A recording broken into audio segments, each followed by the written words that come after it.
When I was a kid, people actually took time off in the summer, including the people making TV shows that ran on the 4 stations that we had back then.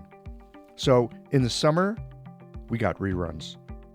Here at Qiological, we're taking the month of July to, as they say here in Missouri, go fishing. I'm looking at it as some yin-tonification in the middle of the greatest yang of the year. So for the month of July, I've got some reruns for you that you've likely not heard because they are some of my favorite conversations from the early days. You may or may not know that before Qiological, I did a podcast called Everyday Acupuncture. It was aimed at the general public, and so we didn't get all deep and geeky with the medicine, but it turns out a lot of acupuncturists listen to Everyday Acupuncture, and it was your interest that sparked Qiological. So I hope that you'll enjoy these pre-heaven conversations from before Qiological was Qiological. These conversations come to you through the generous support of our sponsors and members. Blue Poppy, your new one-stop shop, has speedy shipping options on everything that you need for your clinic. It's Women's Health Month at Mayway Herbs. Check out their new website for learning resources on helping women with herbal medicine. Are you a creature of habit? How about making a change that helps your patients and the planet with AccuFast needles? And later in the show, raising your fees doesn't have to be a difficult process. Jane has helpful suggestions on making it easy and effective. And finally, have you considered that having a thriving, profitable practice is one of the most healing things that you can do? Julie Bear Don't Walk has, and she can help you do something about it too.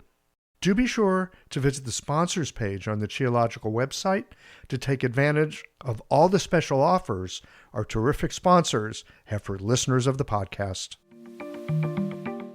Picture this. Your clinic is buzzing with patients, and then you realize that you're down to your last box of needles. No need for panic, because Blue Poppy, your one-stop shop for all your acupuncture needs, they ship orders received before 3 p.m. on the same day. With a quick visit to Blue Poppy's website, you can order premium needles, herbal formulas, and that special Dr. Bob's oil that your patients love. Blue Poppy understands practitioners can't keep patients waiting.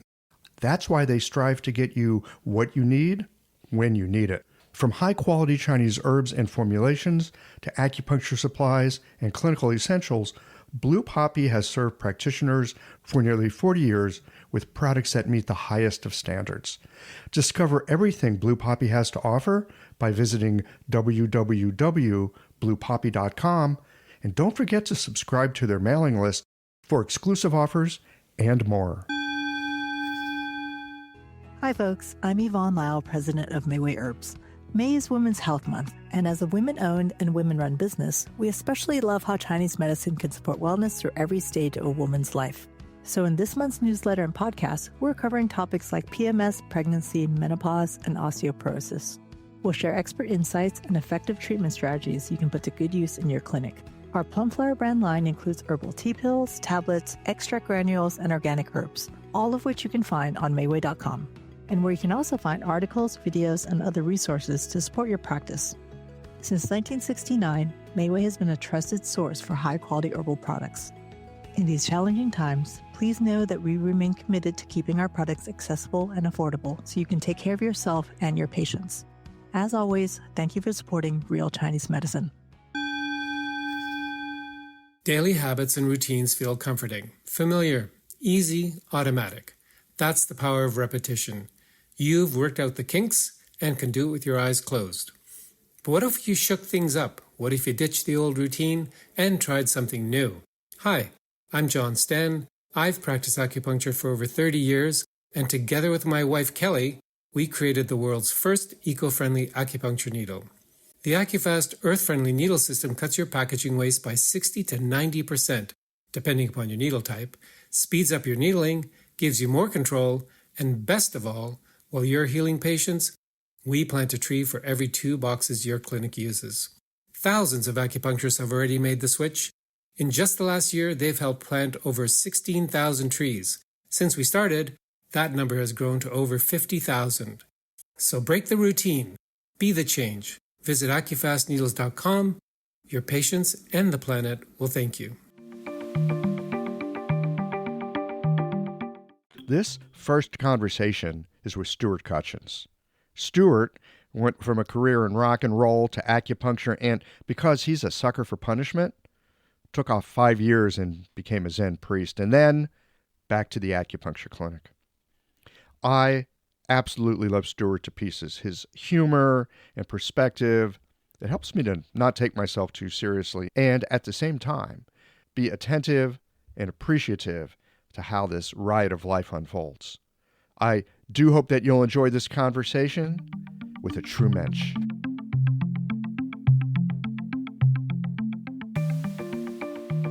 Hey everybody, welcome to Everyday Acupuncture. Today my guest is Stuart Kutchins. I met Stuart, I can't remember how many years ago, and I think it was through email because he responded to some email that I'd sent out about a website that I was running. And he had some sort of response, something like, good luck. If you need to know anything about failure, you can ask me. I've got plenty of experience.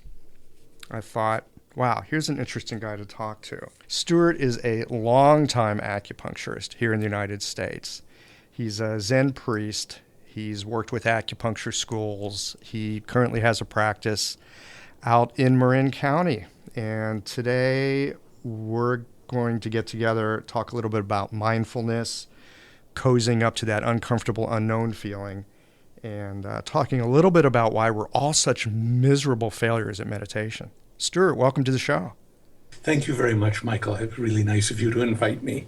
And on the subject of miserable failure, in terms of meditation, I think you've got the right person here. Is that because you've never meditated and you can't do it, or is that because you've been doing it for years and you still can't do it? I've been practicing meditation for decades, and as far as I can tell, nobody can do it. Okay, so I want to get a little bit into that because I've got a number of patients who have been interested in meditation, or sometimes I'll think they should be interested in meditation. I'll mention it to them. And they'll sit down and attempt to do it, and they come back and they go, you know what, I just can't do it. I'm a failure. And so you've been failing for decades. Why is this stuff so damn hard? Well, there are a few reasons why it's so hard, and one of the reasons that it's so hard is because of expectation. We enter into the process with myriad expectations, just as we enter into every process and every activity with myriad expectations. We think a lot about it, and we think that we know a lot about it, or we think we're going to get something out of it, or something like that. And actually, all of that is misplaced. It's misplaced pretty generally about most of the world, and it's most especially misplaced about meditation, which should be understood as an aspect of spiritual practice. And if we have some specific expectations of spiritual practice, we are doing more or less the equivalent of driving our car 60 miles an hour into a brick wall. Just whatever it was that we expected to get out of that, that's not what's going to happen, because spiritual practice isn't like that. I remember a conversation that I had some years ago. I was a personal attendant for the about to become abbess of San Francisco Zen Center. We were down in a mountain monastery practice place, and a couple of weeks later, she would be installed as the abbot of Zen Center. And she told me of an experience that she had fairly earlier in her career, where she was studying with her teacher, Suzuki Roshi. And at that time, he was teaching a kind of mindfulness of breathing technique that involved counting the breath. Which is a very simple, that's a very simple, right? Isn't that like what most people start with? That's what many people start with. It's like meditation 101. actually not a bad starting point for practicing meditation.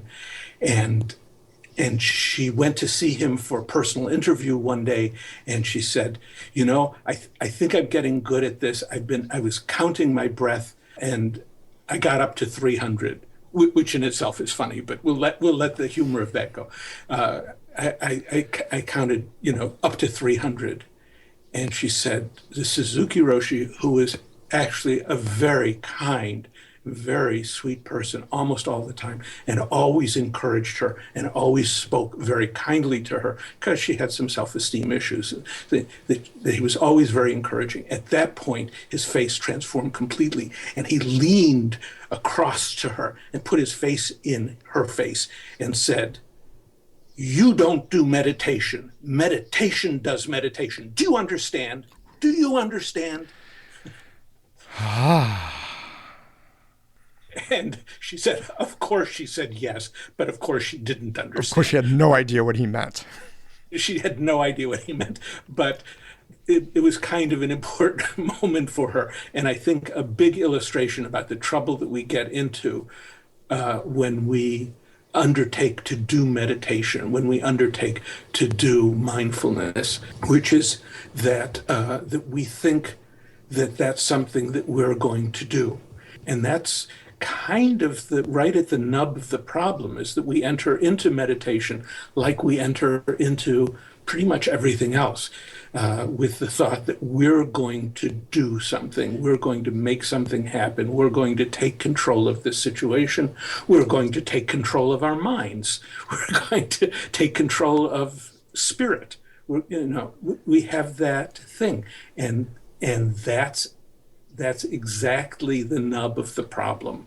When we sit for a while and we manage to quiet down enough, one of the first things we notice is how much not in control we are of anything, and most especially not of our minds. And this is what discourages a lot of people. They say, my mind was just going out of control. I'm not in control here. I failed. Right. I can't meditate. I don't know how to meditate. Which actually is a beautiful beginning, because to actually recognize that the mind is a complete mess, that's really different than usual everyday waking reality, which is, I got this shit under control. I don't know if it's that I would characterize it as a mess, but I would characterize it as a riot. So for me, that's kind of a starting point, is that mind is a riot, and to walk into the middle of a riot and to think that I'm going to settle the waters. I can tell, when I put it that way, I can tell, okay, there's something off here. Also, going back to Suzuki Roshi, since I started by talking about him, and he spoke very beautifully to just this issue. Somebody said to him in a lecture, a question and answer period in a lecture, I can't get my mind under control. Just every time I sit down, my mind is just all over the place. And he responded, we tame our mind like we tame a wild horse. We put it in a big field and watch it.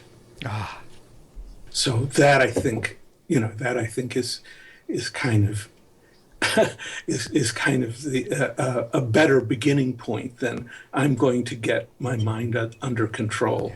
Well, this is so often the way that meditation is sold to us, right? You look in the media and it's, the 30-day meditation challenge, get your life under control, meditate your way into prosperity. I mean, there's all these goals that go with it.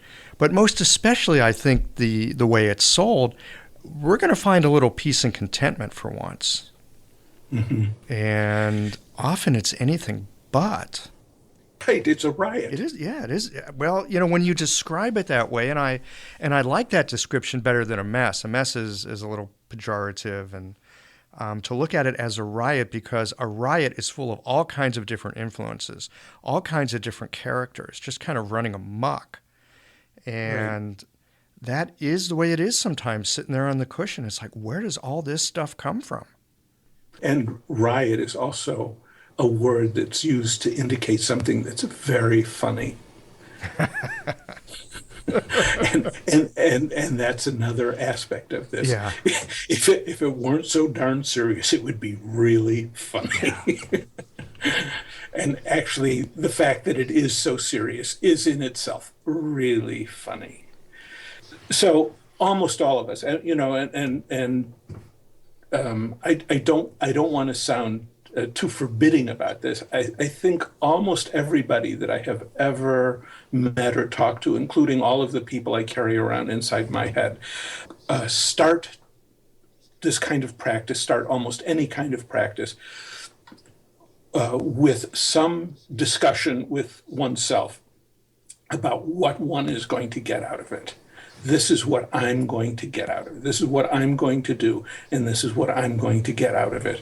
And because of the way we're set up, kind of there's no other way to get ourselves to enter into anything without describing the benefits that will be had. Mm-hmm.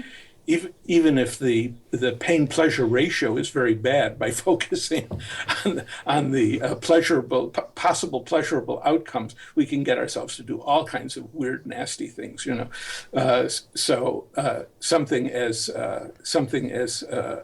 opaque as entering into a new spiritual practice. We almost have to believe that there's going to be something in it for us, that we will be getting something. And that's where we start from. For most people who actually, I think, practice seriously, the story about what we're going to get is part of a story that we tell ourselves to sort of get ourselves to go along. Almost all of us who begin practicing actually have seen something important that we can't quite explain or can't quite describe, but something has come across. We've already recognized the light in the middle of all of the darkness of the world. We've seen it somehow. Usually we can't articulate it, we can't talk about it, we don't even know how to think about it. We don't even know how to acknowledge it, but something has come across to us. But in order to enter the discipline of practice, of sitting down and being quiet, you know, sit down and shut up, is not an easy thing to do. It's the name of a book. Oh, is it? Yeah, it's a book on Dogen. Oh.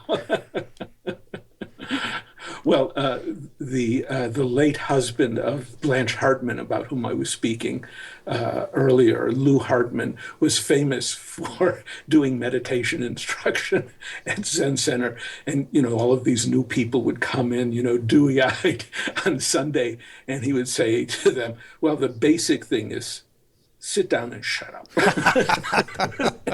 He could go on from there. He wasn't really a curmudgeon, but he was enough of a curmudgeon to start that way. Well, sometimes it does seem like dog training, right? Sit, stay. Yes. Yeah. It does, and that is it. Sit down and stay put and be quiet, because when we're quiet, then we get to hear the sounds of the riot. That riot is going on all the time. People often, going back to what you were talking about before, people often feel that they have failed at meditation because as soon as they start to meditate, they feel like their minds go nuts. Their minds just start racing all over the place, and all these crazy things happen, and they're getting the opposite result of what they're looking for. Actually, they're setting their minds on fire, and really, truly, what's happening is that they're just tuning into the riot. That's what minds do. That's what minds do from morning to night, and through the night, and starting up the next morning. That kind of the kind of all but inchoate riot of the mind is what we call dreams.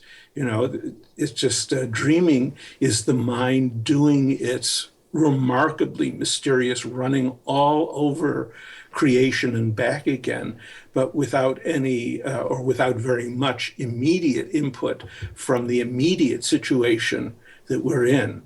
That is, without paying attention, without having to pay attention to our immediate surroundings. Meditation is kind of like entering into a state where our minds are permitted to do whatever our minds are going to do, but we're paying attention. We're paying attention to our bodies, we're paying attention to our breath, we're paying attention to our thinking, we're paying attention to our feeling, we're paying attention to the room temperature, and we get to pay attention to all of that. So the business of mindfulness is almost like the opening of the door on meditation. There are many ways to open the door on meditation, but that's one of the ways. Being mindful of body, speech, and mind. Learning to see what our minds are doing, not controlling our minds. Controlling our minds in the sense of putting it in a large field and watching it. That kind of control. So it's the control of letting it go. The control of being present with it. Mm. And sometimes we see that our minds are moving into very unwholesome states. And if we notice that that's happening, then we can say, that looks like an unwholesome direction for mind to go in. I wonder if we have alternatives here. But to think that we can control our minds out of going into unwholesome states is a big mistake, because our cognitive thinking and our judgment and moral opinions really are just a very small dog on a very small tail on a very big dog. This episode is brought to you by Jane, the clinic management software that honestly just makes running a practice easier. Let's dive into something that's never easy, but sometimes necessary. Raising your fees. It can feel awkward, right? But here's a tip that can really help. Consider offering flexibility to your patients as you introduce the change. When patients face new fees, it's natural for them to feel uncertain or concerned. That's where flexibility can really make a difference. Offering options like a phased increase, suggesting a payment plan, or even taking a moment to talk things through can help to ease the transition. These thoughtful gestures show your patients that you're listening and care about them, which strengthens the trust you've worked so hard to build. If you're looking for more ideas on how to navigate these kinds of changes, head to frontdesk.jane.app and check out the article, How to Tell Clients You're Raising Your Fees. One last thing, if you're ready to give Jane a try, you can use the code Qiological for a 1-month grace period on your new Jane account. Well, and as we were alluding to earlier, laughingly as I recall, about failure, it seems when we have ideas about things, and we all got ideas about things, and I don't know about you and I don't know about our listeners, but I find that my ideas about things are more often than not kind of wrong, sometimes extremely wrong. It's just not what I thought it would be, right? Whether it's a relationship or a business or how I'm dealing with a patient in clinic or what I'm going to think about eating dinner tonight. What I think about and what I experience usually don't have a whole lot to do with each other.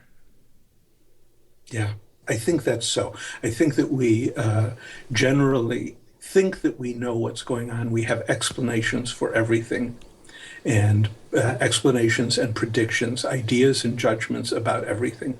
And what we generally don't realize is that our ideas and judgments and expectations and stories about things are made up. We're inventing them. And we have portions of our brain that are dedicated to making up the explanation. Why is it? We have mental functions. Hang on a second. I got to interrupt here because I don't want to lose this question. I can't stop you. I'm like a mind. You're almost like a mind. Why is it so dang important to have an explanation?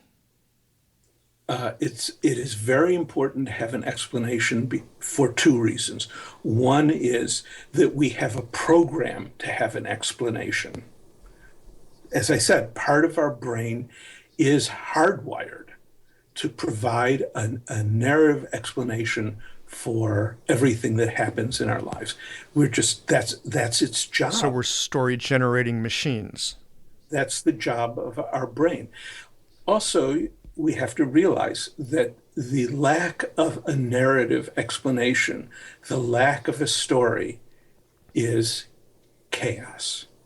If we don't have a story, then we don't know what things are. And naming, having the story, having the explanation, having the name for it is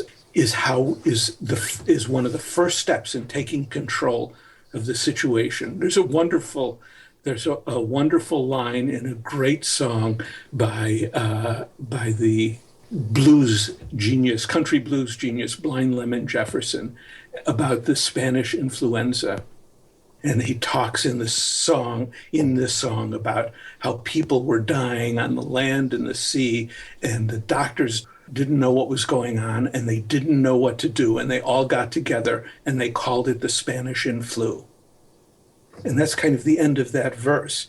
And when I heard that, I heard that one of the times I heard it was I had put a tape into my car. I was on my way to teach my first course ever that I ever taught on Shenghan Lun. and I was in my car and I was driving to the class and I was listening to one of my favorite tapes. And I heard that for the first time, really heard it, that's how we take control. We don't know what to do. So the first thing we do is we give it a name. Yes. And this is a theme that actually runs through folklore, and it runs through spiritist practices and so forth. The business of naming things, of taking control of things by giving it a name. I remember reading somewhere that if you are confronted by some kind of monster in a dream or in your life, that the first thing to do is to ask for its name. Yeah, I remember reading stories, as a kid and as a young adult, and often in that magical realm, the way you tame the beast, the demon, the whatever, its name. If you know its name, then you've got power over it. Right. And the name is kind of a stand-in for the story. That's the beginning of the story. Now we know what we're dealing with. We're dealing with ABC. So it's very important to us to keep making up the story, keep making up the explanation, because that's how we feel in control. That's how we feel not helpless. That's how we feel not confused. That's how we feel not frightened. Well, it also it appears to help with a whole bunch of things like, building automobiles, cooking food, or practicing medicine for that matter.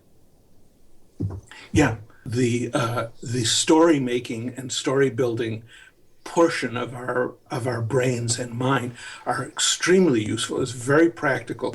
We have to appreciate the whole thing about conventional thinking and conventional wisdom and having names for things and so forth, which is that it's very practical. That's how we practically get things done. Our problems arise when we start to believe in the intrinsic reality of our stories, when we think that our stories sum up the truth of things. And really what our stories do is kind of reduce the wholeness of things to something small enough to kind of get a handle on it and to, in some measure, exert enough control over it to get through the situation. And that's not a bad thing, but being fooled by what it is that our stories represent, that's how we get into a lot of trouble. That's how we wind up sort of wondering what is going on in my life? Why does my life feel like a lie? It feels like a lie because, often because our story is mistaken for being more than a story. Or we've mistaken it for reality in life itself. We mistake it for the ultimate reality, mistake it for truth. I have a little story to tell about the story-making function. A story about a story. I have a story about stories, and this story is a story about me sitting in a zendo, in a meditation hall, in a monastery in the mountains, in a deep valley in the high mountains. And I'd been there long enough to kind of know the people that I was sitting with and to have opinions and judgments about various people and so forth. And I actually had some kind of influential position in the monastery at that time. So I was sitting facing the back door, and I had some small responsibility for what might or might not happen in the meditation hall and in the community.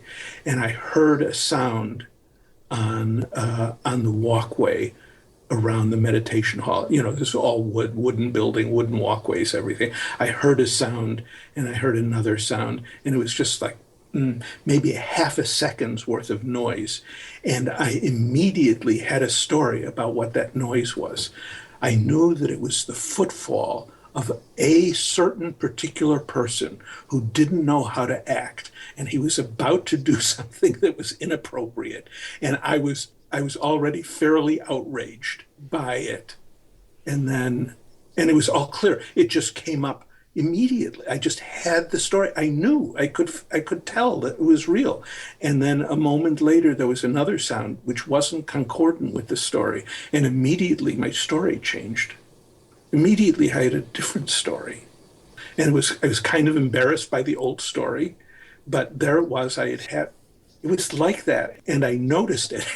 I think that this is one of the benefits of doing meditation practice, is because not only was I listening to the sounds around me and sort of paying attention to all of the people in the room, but I was quiet enough and attentive enough to see what my mind did. Although what my mind did, I didn't realize in the first instant that it was all the product of my mind.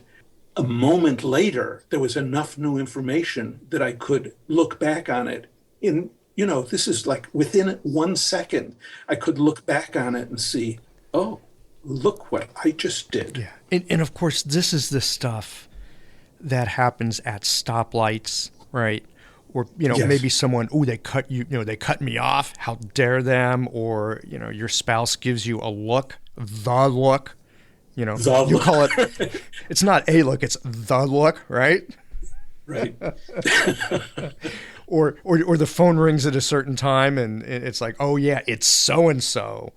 Yeah, right. And and sometimes it is, right? I mean, sometimes we're intuitive and it's like, oh yeah, it is just exactly like that. But a lot of times the story runs and I find myself living in that story until at some point I realize, actually, no, something completely different is happening here. Yeah, in some respects, being intuitive is helpful in keeping track of what's about to happen or what is happening, but it doesn't help to realize the role of imagination in our thinking process. As a matter of fact, it's maybe counterproductive in that, because our stories have practical value. If we're highly intuitive, our stories have practical value a little too often, and we lose track of paying attention to, I just made up that story. And we're enabled to think that, oh no, I was just tuning into reality. Yeah. I want to shift this just a little bit because it still is connected to the issue of story here. But I want to move it a little bit into medicine and practice, because this is something that I see all the time in my clinical practice. I suspect you run into it. People come in, and sometimes, with very serious physical issues or very serious other kinds of issues. And often there's a complete story that goes with the issue. And often an opinion about it should be, or often shouldn't be, a certain way. And on one hand, I find it really helpful to be able to connect with people and, find out how do they see the world? How are things affecting them in such a way that maybe I will be able to be of help to them in the role that I play as an acupuncturist. And so there's this element of story that I think is important to kind of unfold and just kind of get a sense of the texture of it. And at the same time, I've got a question here. Maybe I just have a statement here.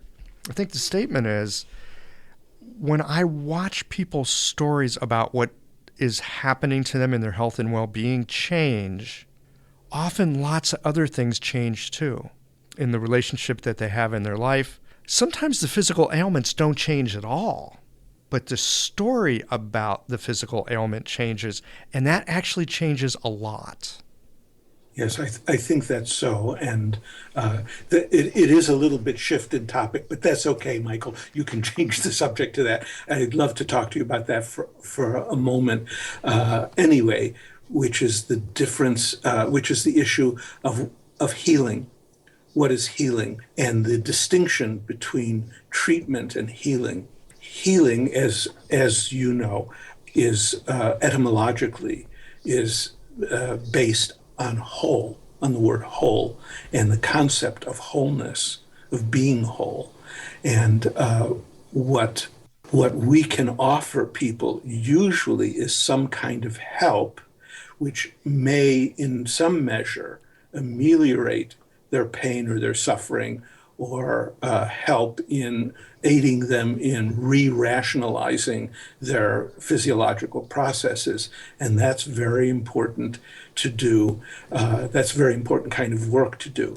But that's not the same thing as healing. Healing is something that we can't do, that our clients and patients have to do for themselves. That is to say, they have to become whole. They have to become whole with their lives. And very often our stories are stories that prevent us from, that are efforts at being whole, but they're counterproductive efforts. And it's very helpful when people can change their stories to a story such that whatever the reality of their situation is, they can feel whole with that. And that's the maximum. I think that's the maximum. And if we can help people do that, that's the maximum benefit. And I think that's what you were talking about when we started, when you were saying, well, sometimes I try to interest my patients in meditation, because what you're trying to do is, I think, is trying to help them find a way to open their thinking, open their minds in a way that will permit them to shift their stories and have a more wholesome, there's that same word again, a more wholesome story, so that they can be whole with their lives. Yeah, sometimes it's not so much about getting rid of the story as it is bringing out aspects of the story that aren't being looked at or haven't been noticed or haven't been given a chance to come out. It's often a bigger story than the one that we're telling ourselves. A long time ago, really a long time ago, I was in a group practice, and one of the people in the practice was somebody whom you met recently, Peter Ekman. And Peter is a wonderful practitioner and really smart man. So in this group practice, at some point, I became principally responsible for the care of one of our patients. And he came in several weeks in a row, and each time he came in, I would ask him how he was doing. And each time he would say, oh, about the same. And after about 5 times, when he came in and said, it's about the same, nothing is changing, I went back to page 1 of the intake form, and I started reading his symptom index to him. How's your left ankle? That's not bothering me now. How's your right shoulder? That doesn't bother me anymore. How's your indigestion? I haven't been... I kind of went through it, and almost everything on his symptom index from his intake form had changed for the better. Some of it was gone, some of it was improved, almost all of it was changed. And yet each week, and I said to him, you say that nothing has changed, but it seems to me, going over this in detail, that it's changed a lot. And he said something and so forth and left. And And after that, I went to Peter Ekman and I said, Peter, this just happened. I don't get it. And Peter said, very wisely, I've never forgotten it, or on good days, I've never forgotten it. Yes, a lot of his symptoms changed, but he didn't change how he felt inside. And that's the most important thing. Wow. Now that just hits me like a ton of bricks. This is something I've noticed for myself in my practice, that I'll hear the same thing. How are things? I'll ask people, and they'll say, about the same, which I've taken to mean one of two things. Nothing has changed, and they're being nice. Or a lot has changed, and for whatever reason, they haven't really noticed until I go over and ask them the symptom index like you did. And the story that I've made up about that is, unless something is really in our face and dogging us, we're probably not paying attention to it. But this thing that you just shared with us, that Peter Ekman said, that we haven't changed sort of who we are fundamentally on the inside in a certain way, that's like the missing mortar in the bricks that I've been looking for with this issue. Yeah. So what hadn't changed was that he was still unhappy. Yeah. And he never came back. That was the other element in this. He didn't come back again. And that in some ways, my going over his symptom index from his intake form, I've come to feel was maybe a form of unkindness. You know, in a way, there was some unkindness. I've done that with other people at other times, and it's worked out well. And the issue was, well, if they felt kind of the same, and they just weren't noticing what wasn't bothering them. Mm-hmm. When it doesn't hurt anymore, it's hard to remember that it ever hurt. Sure. I think that's really natural. Yeah, it is natural, and that happens a lot. But this case was so dramatic that I should have been alerted. I could have. But now, after that experience, I'm more alerted to what does it mean when somebody says, I'm not doing any better, when it seems that they might very well be doing better in some ways. It's what's important to them is not better. And that never made it to the symptom list, I suspect. Yeah, right. He didn't come in and say, I am terribly unhappy. He didn't say that. And actually, the more disturbed people are, this is not an invariable rule, but it is often the case that the more disturbed people are, the more likely they are to describe their discomfort in somatic terms, and the more unlikely they are to tell you about how they're feeling. They have to be a certain amount self-possessed in order to be able to tell you about how they feel inside, about how they're not happy, or about how they're struggling. Having a thriving, profitable practice is one of the most healing things you can do as a healthcare practitioner, because a robust business is the ultimate expression of vital qi, and that's the heart of our medicine. I'm Julie Bairdontlock, and I help practitioners grow nourishing, profitable, authentic businesses that embody the generative cycle of Chinese medicine. This isn't about all yang all the time. It's about expanding your own internal capacity, growing collaborative relationships with your patients for ethical patient retention, and marketing as an extension of this medicine, not a necessary evil. You already know that everything is connected in your patients' lives and bodies. The same is true for your business. When we align your systems, your schedule, your pricing, and your offerings with you, we create flow, which means more spaciousness, more impact, and more joy. When you are in the flow, fully resourced in terms of chi, time, and money, your business becomes a source of healing, not just for your patients, but for you. Let's grow something rooted, radiant, and real. Visit lifeflowconsulting.com to learn more. I'm just letting that sink in here for a moment because it just rings true to me. I don't have any examples, but it just rings true in my clinical experience as well. Yeah. So we've gone afield a little bit, but I think that this was a very important topic. I find often that sharing Peter's wisdom is an important topic. One other thing that I had in mind to say, and I kind of, if it's okay, is it okay to move back Yeah, go ahead. the previous discussion Absolutely. and re-enter through a side door, which is that The side door that you were guarding at that monastery that time? yes, that's the side door, the very one.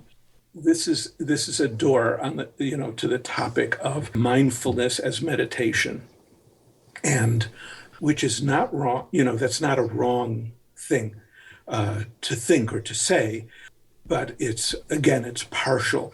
The whole field of what meditation might be is a much bigger field than simply what we would describe as mindfulness.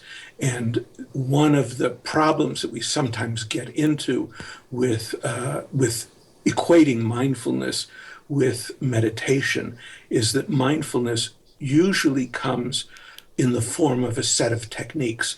For example, mindfulness of breath in the Buddhist Sutra on mindfulness of breathing, there are 17 aspects to mindfulness of breathing.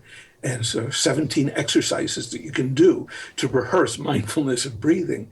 And if and one could do this and spend a fair amount of time on it and become fairly expert at the practice of mindfulness of breathing, but to imagine that this would exhaust the realm of meditation or would in itself achieve the function of meditation would be a very sad and serious mistake.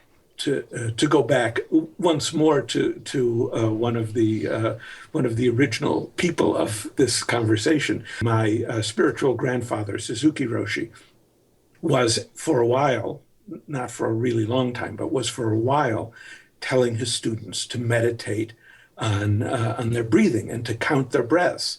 And they were counting their breaths. And the story that I told you about Blanche Hartman was a story about one of the things that happened in it.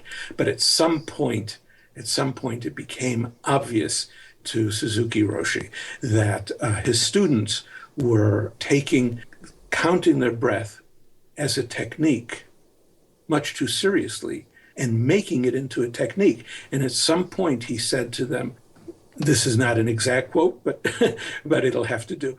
He said to them something to the point of, when I tell you to count your breath, I don't care very much what the number is. Counting your breath means right now, right now, right now, right now. So this is a very important teaching, I think, on the practice of mindfulness of breathing, which is one of the keystones of the practice of mindfulness meditation, which is a very important form of practice, meditation practice, and often is a gateway into bringing ourselves fully into right now, where we are able to conduct the very important business of meditation, which is to fully inhabit the reality of this precious, immediate present of our lives, which is, in some sense, all of the life we will ever have. We can think in terms of past and future. We can think of the present being the gateway between past and future. We can think of the past as having built up to the present and the future as emanating from the present. But all of our life will never be anything more than, we will never have anything more than right now.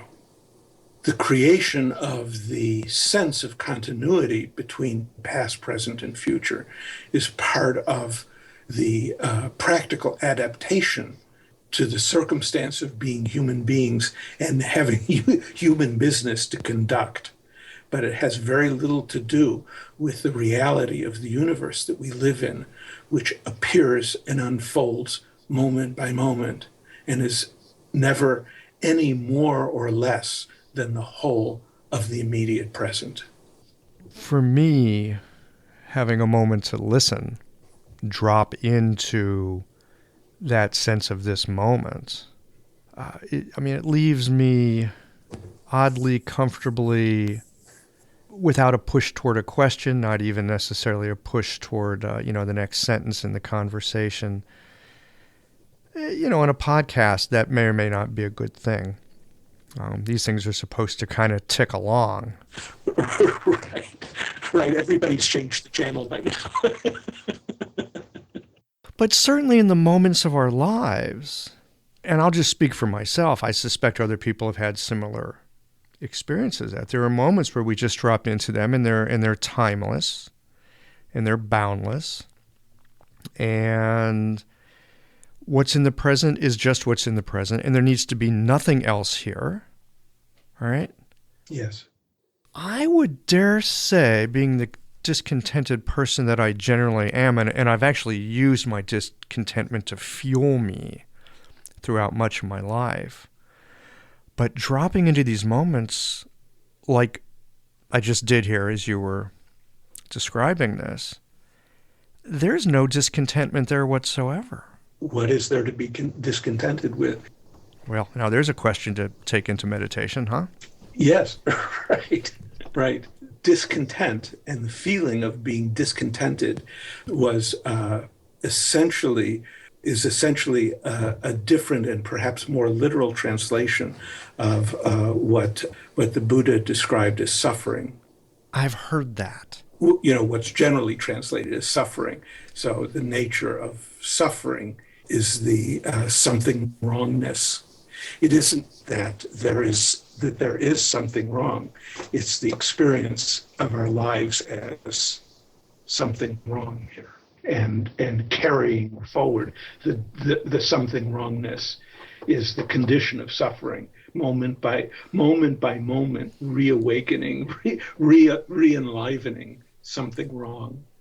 So this makes me think of that patient that you were telling us about, who had most of his physical ailments shift, and yet that sense of, just not happy, life just isn't right, that kept being brought forward moment to moment. He was suffering. Yeah. And one sore knee, one painful shoulder, more or less, one bout of diarrhea, more or less, wasn't going to change that. What does change? Does anything change it? Well, one depends on what you mean by change it. There is no thing that changes the human condition. What we're talking about, of course, is the human condition, and there isn't a thing that changes that. Really, I see all kinds of stuff on TV that promises that I will be changed if I buy this or do that or study this or... Well, Michael, that's where you have an advantage over me. I probably should go out and get a TV. I would probably be much more optimistic if I had a television. And I would think that I could buy something or get something or do something. I could drink a fizzy drink that had high fructose corn syrup in it, and things would go better. But I don't have it. I'm just out of touch with that aspect of reality. Yeah. So what I keep trying to do in my life and in my practice is to settle in to the way things are and to pay attention to what I think and what I feel and what my opinions are, what my judgments are, what my emotions are, what my sensations are, and what the details of my immediate experience are. And when we are fully immersed, when I'm fully immersed in all of the details of my present experience, it isn't that everything is all different It isn't that the world has changed, but if I'm really tuned in that way, isn't that kind of what we mean by being whole with things? Yeah, well, that has been my experience as well. The funny, curious paradox for me in this is this meditative or mindfulness practice, which, I'm a failure at, you're a failure at, right? Anyone who sits down recognizes that there's this riot going on. And yet, this funny, kooky practice of sitting down to just how kooky it is inside, between our ears, every now and then. And sometimes it'll actually happen on the meditation cushion, which is a huge surprise to me. Right. The scene of so much suffering. Yeah, the scene of so much suffering. But what's really curious to me is that it shows up in these odd places in my life, and it will come out of the blue. It's like the sun coming out from behind a cloud. I could be driving down the road, someone does something that I'm going to call idiotic, right? Except I realize that maybe it's not idiotic, they just did something that scared me, right? So all of a sudden, I'm not calling it idiotic. They did something that was dangerous, and it frightened me. And I recognize, ooh, I got really scared there. And then the next thing that happens is I'm really pissed off. Right.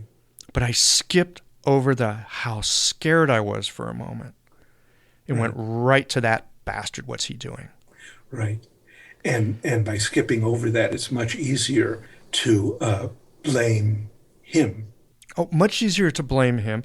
But the thing is, when I stick with that I'm scared, actually it's okay to be scared. I mean, I may not be a feeling that I seek out because I find it pleasurable. But I'd rather know that I was scared than to not know that I was scared. And it actually creates some of that space that we were talking about. Right. Maybe there's anger in there as well, but the anger, I'm not so constrained by it. There's a wider field for it. There's, because now there's being frightened, and there's being anger, and there's a moment of relief that nobody was hurt, right? Yep.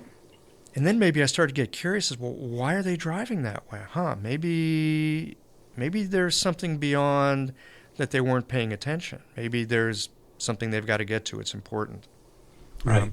Or maybe they were just texting. I don't know. And in some ways it doesn't matter because it's nice to know that I was scared. Life is a little fuller knowing that there's room for that. It's a funny thing. Right. And also one aspect of it that I started to talk over you to point out to, and I apologize for that, which is that that when we're paying attention to how we think and how we feel, and how we form judgments and opinions, and how our emotions arise out of some mysterious, unbidden out of some mysterious space, at that place where we are cognizant of it, where we're tuned into it, at that place, it is sometimes possible to stop blaming other people for how we feel. Stop giving responsibility for our thoughts and feeling states to other people, and recognize that we are producing that. Like the story that I told you before about sitting in the Zendo and being sure that this creep, how in the hell did he get into this monastery in the first place? That he was about to do this egregious thing, and it didn't have anything to do with him. How I was feeling in that moment of outrage had absolutely nothing to do with anybody but me. No, I shouldn't say absolutely nothing. It had to do with everything. It had to do with past experience I had with him, with childhood, with his childhood, with my childhood, with what we had for lunch. It had to do with everything. But there was no point in giving responsibility for my feelings to another person. Well, this brings up, and this may be discussion for another time because we're about at the end of our rope here. But it begs the question, I'll just put it out here because it might be a good place to pick up another time. what happens when we become more responsible for our feelings? And are there, besides this mindfulness and meditation, other ways of cultivating taking responsibility for all this stuff that bubbles up in us, and in such a way that we don't let it harm us and those around us so much? Yeah, that's a very good question, and I think you would need a successful meditator to answer that question. I understand they're hard to come by. Yeah, there's not a real deep bench on that, but I wouldn't be in a position of saying that there aren't any. But I wanted, if we have a moment, I did want to reflect on back to the beginning. I said that we often, actually almost everybody that I've ever talked to, and certainly I started meditating in the hopes of getting something, in my case, of being a better person and that sort of thing. And one of the outcomes of long meditation practice has been that I think, although this is just me talking, you'll have to try asking some other people. I think I'm easier to be around. I think that's one. And but that's, as I say, only me talking. You should ask my wife. No, I've had other people say that you're easier to be around too. Oh, good. Oh, good. The word is spreading. But the other thing that happened was when I returned from several years of living, in temples and doing residential training as a priest and so forth, I came back to practice Oriental medicine again. And I was really very concerned about how much I had forgotten. And I was concerned a lot about not remembering how to do treatment and that kind of thing. And what I found was that if I sat in the treatment room in my clinic with a patient, that they would talk to me for a while and they would tell me things. Well, the first thing that happened was a very important realization, which was that the reason that I was anxious, and I was very anxious about this, almost panicked, the reason that I was anxious was that I had the opinion, I had the belief that I was supposed to go and figure it all out and give them treatment, that they would come in with the problem and I would come in with the solution. And wait a minute. That's the practice of medicine in the United States. Yeah. So that's the point at which I realized that I was failing at that too, and that what was about to happen was that I was going to come into the room and they were going to come into the room, and we were both going to bring stuff, and that when they brought in their problem, that in some way they would be bringing in the solution with them. And so it became my practice to, when I would meet with clients, especially new clients, but really all the time, that I would sit with people and let them express themselves in words and actions. And that instead of my starting by knowing what needed to happen, that after I allowed themselves to express themselves in words and action, and sometimes by touching them or, looking at them and touching them, that sort of thing, that, not doing anything, that at some point, some action would emerge. There was something to do, and that it was just my job to do that. And it wasn't that I already knew what to do. I had lots of information, I had lots of knowledge and training and experience, but it wasn't my job to start with knowing what to do. It was my job to permit an appropriate set of actions, words and actions, to arise in the situation and not get in the way of that process. Because most of the time, people bring in not just their problems, but their solutions as well. I think that's a perfect place to end. I thank you so much for the time today and for this really poignant reminder, both to me as a practitioner, and I hope for our listeners as well, to recognize that all the troubles that we got, there was something you and I were talking about prior to rolling the tape here, that what was it I had said? Something about a big front has a big back. Right. Everything has a front and a back. The bigger the front, the bigger the back. Right. So the bigger the problem, maybe the bigger the solution. Yeah. The solution will be appropriately proportioned. Thank you, Stuart. Michael, it's been a pleasure, and I look forward to having another opportunity before too long to talk to you, and maybe next time even to see you. Yeah, that'd be great. Okay, thanks very much.